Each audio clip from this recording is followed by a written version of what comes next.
Hello, Rob Cornish here. I hope you're well and welcome to this video which is all about my speculation in Bitcoin.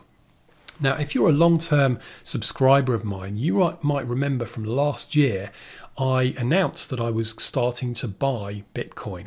I did that in this blog post, which is still live. You can still go and read this on my blog at gainhigherground.com. And I put it out on October the 7th, 2016. I made a little video to show how I was buying Bitcoin, why I was buying Bitcoin, I outlined, why I thought the price might rise, and also some other random stuff that I'd learned about Bitcoin at that point, because I was just trying to sort of educate myself as to what this cryptocurrency stuff was all about. I really had no clue pretty much at that point. So I thought I'd put a blog post out and, just see what happened. So in this video, I'm just going to update you on my current thinking. That's it. I'm not going to reiterate all the points in the this old blog post because it's still there. You can go and read it if you want to recap, or if you haven't read it yet, by all means go and check that out. But since this blog post, since I started buying Bitcoin, this is what's happened to the price. You probably know this, unless you've been living under a rock, that Bitcoin is big news. There's a lot of hype surrounding it and other cryptocurrencies, and the price in terms of the trend has just gone up and up and up. So pretty much for me personally, I was buying around this time, or slightly before actually, and my average buying price, because I bought in several tranches over several weeks, was $737. That was my average buying price. Today, as I'm making this video, Bitcoin is trading almost at $10,000. So that's a huge, very, very significant price rise. I did work it out for the purposes of this video, which I think it's a 1,253% return that I've made on paper with Bitcoin. So what I'd like to do is specifically answer two questions that I've received, because I've had a few emails in about this. The first question is, am I going to sell now? Because obviously I've done very well, I've made a lot of money out of it, but am I going to sell now and cash in? The second question is, if I didn't own Bitcoin, if I didn't own any cryptocurrencies at all at this point, would I go and buy now? Because after all, the price has risen so much, has it gone too far? Should you stay away, or would I still go in and buy? So I'm going to try and answer those two questions in a moment.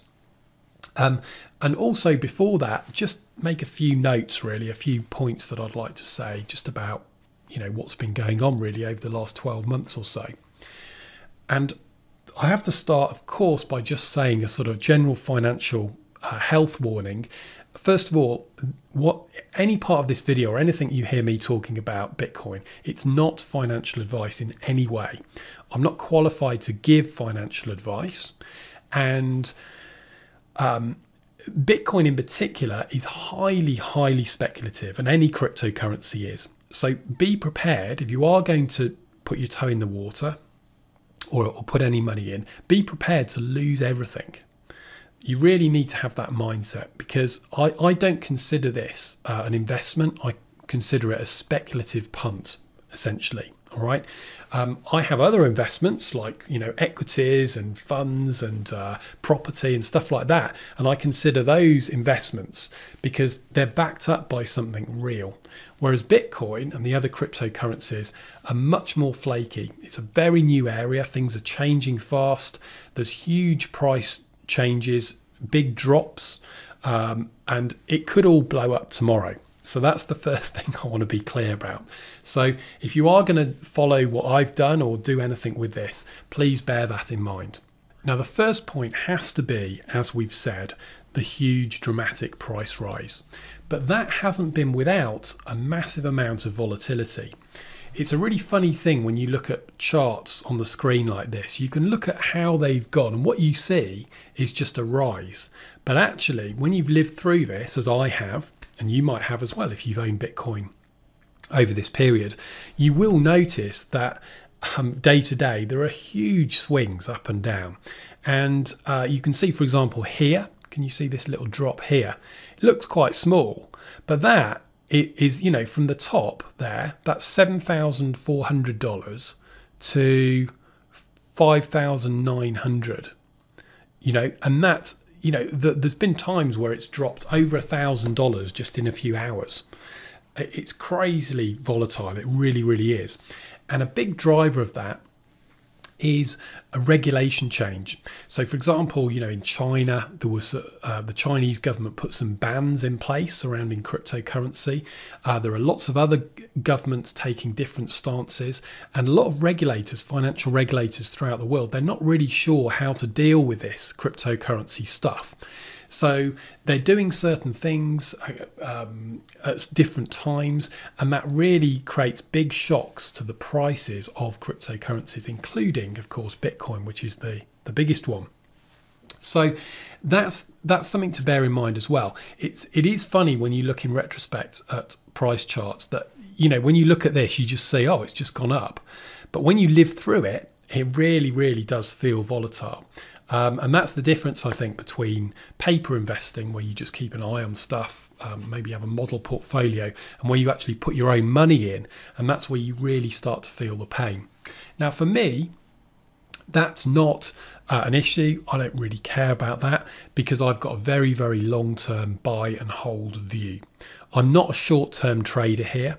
I'm not going in for that at all. It's just purely, as I'll come to a bit later, a buy, see what happens kind of strategy. Very simple, but so far it's served me obviously very, very well indeed.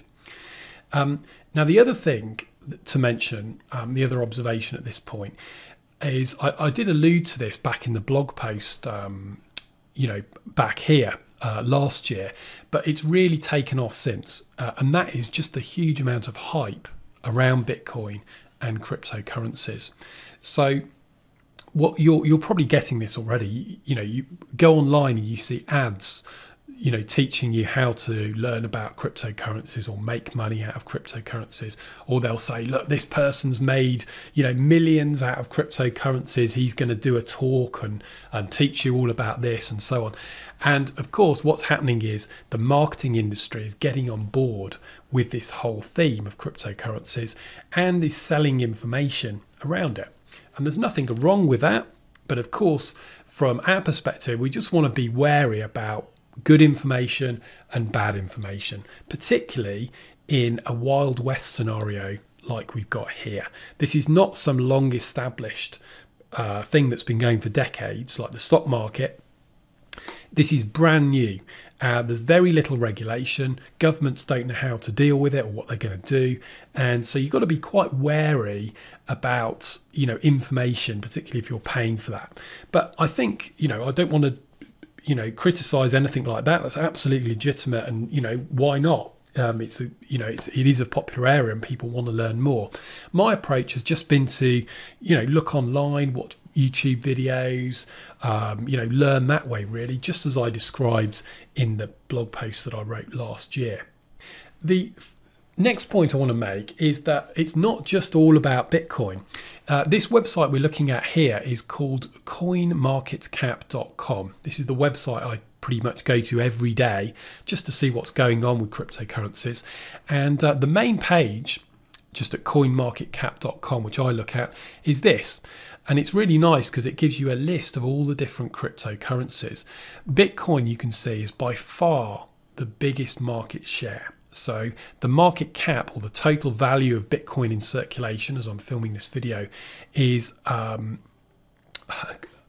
have to really look at the number because it's so big, but it's $166 billion. Okay, and over the past 24 hours, it's traded $5.5 billion. So it's it's very significant by pretty much any standards. But there are others. You might have heard of Ethereum, which I also own a little bit of, and I've made money on that as well. Nowhere near as much as Bitcoin, but that's a smaller kind of speculative punt for me. I also own some Litecoin as well, which I've also made money on. Again, not as much as Bitcoin. And if you scroll down, you'll see there are all sorts. There's a myriad of different cryptocurrencies. It's just amazing, absolutely amazing. So if we come back in 12 months or 10 years, what's it going to look like? Is Bitcoin still going to be number one, or will it have disappeared and something else will have taken over? I'm pretty sure something will be around, because the technology behind this is very, very powerful. And as I mentioned in the old blog post from last year, it's something that you know, a lot of banks and traditional financial institutions are getting on board with, because it's really exciting technology. But whether that means Bitcoin itself will still be the market leader, who knows? We don't know. So there are other Bitcoin currencies, and there's also something which you might have heard of, which is called initial coin offerings, or ICOs. They're a bit like IPOs, where companies list on the stock market. And there's a lot of hype surrounding those as well. And again, regulators are coming in and making different decisions about that throughout the world as well. So there's a whole lot of stuff going on, loads of noise. For me, though, I'm keeping it simple, right? I'm not overthinking this. This is not my business, my main business at all. I'm much more into online marketing, as you know. But I do like to take an interest, you know. And for me, my investment case is still, or speculation case, I should say, is still the same as I outlined in this original blog post. So let's come to those two questions. Firstly, am I going to sell now? If we go back to the Bitcoin price, to recap, I bought in, my average buying price was $737, and it's now nearly $10,000, a huge rise. Am I going to sell? The answer is no, I'm not. My attitude right from the start is I'm in this for the long term. And if Bitcoin goes beyond the hype and beyond this kind of bubble that it's in at the moment and becomes sustainable, then I believe that Bitcoin can go much, much, much higher than it is at the moment. So forget $10,000. It could be $100,000, $500,000, in my opinion. Remember, this is not advice, it's just my opinion. Okay, so that's one scenario, and that's what I'm speculating on. That's it. So I'm not going to pull my money out and take my profit, as nice as that would be. I'm just not going to do that at $10,000. Now, the reason I can say that, and I think this is a really important point, is that I've only put a small amount of my kind of portfolio, if you like, investable portfolio in this. You know, I'm not going to bet the house on Bitcoin. That would be crazy. So I've just put in money that I'm quite happy to lose. And if it all blows up tomorrow and Bitcoin gets shut down, or there's some, you know, internal dispute between the miners and the investors, or the, you know, the developers, or whatever it is, I don't care. It's fine. All right. It's been fun. I've enjoyed the ride. I've learnt a lot, and that's fine. All right. So this is a great attitude to have in investments, I believe, and financial stuff is manage your risk. I don't want to be in a position where I'm thinking, oh goodness, if this crashes, it's really going to go wrong. It's going to be terrible. And the great thing with Bitcoin is, if you have that attitude, you can invest you can even invest $10 if you wanted to, or just put $100 in, right? It doesn't have to be anything significant. And you could still, if it then goes to $500,000 a Bitcoin, as I believe it could, then you've still got a great profit. But if you could lose your $10 or your $100 or whatever, then it's no big deal. So that's kind of the mindset and the attitude that I went in with when I was buying. Now, am I going to buy any more? No, I'm not going to buy any more, because I've got enough already. So I look at my whole portfolio, which, you know, I'd look at sort of properties, stocks and shares, or equities, specifically funds, and then some very small speculative stuff, one of which is Bitcoin, all right, and some of the other, couple of the other cryptocurrencies like I mentioned. And so I'm keeping that small.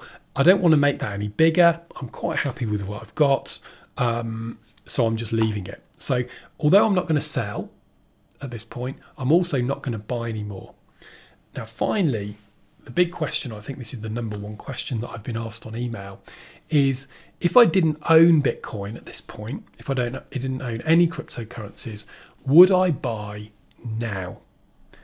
Think about it. it's quite it could feel quite a nerve-wracking decision, couldn't it? Because look, guys, look, I've missed the boat. It was, $700 at this point. Oh, it's crazy, It surely can't go any higher than this.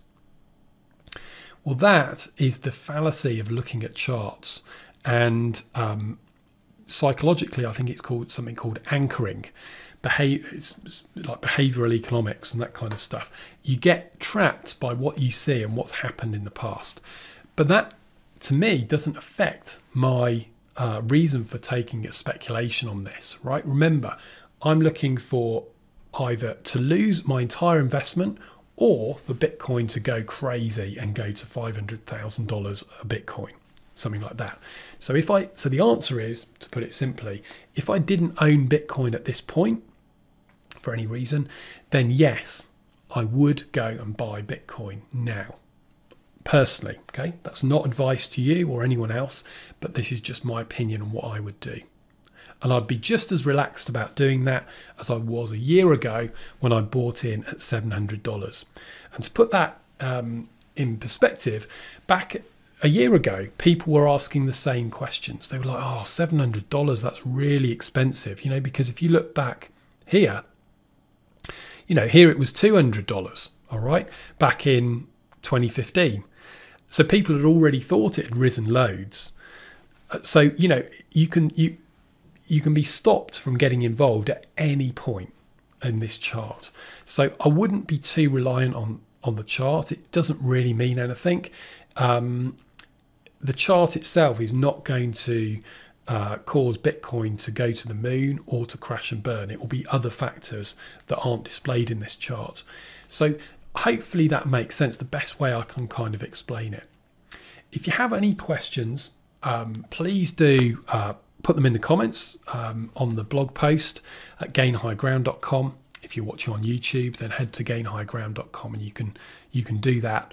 And I hope this video has been helpful for you. I'm not trying to teach you all this stuff. I'm not a full-time expert in this at all. It's just a speculation on the side thing. I've enjoyed it very much. I'm very happy that I've made money, at least on paper I have, and I'm looking forward to seeing what happens with Bitcoin. So it's been a great experience for me, and I hope that, if anything, even if you're not involved in Bitcoin, I hope you enjoy just watching it, because that's quite fun as well. Take care for now and talk soon.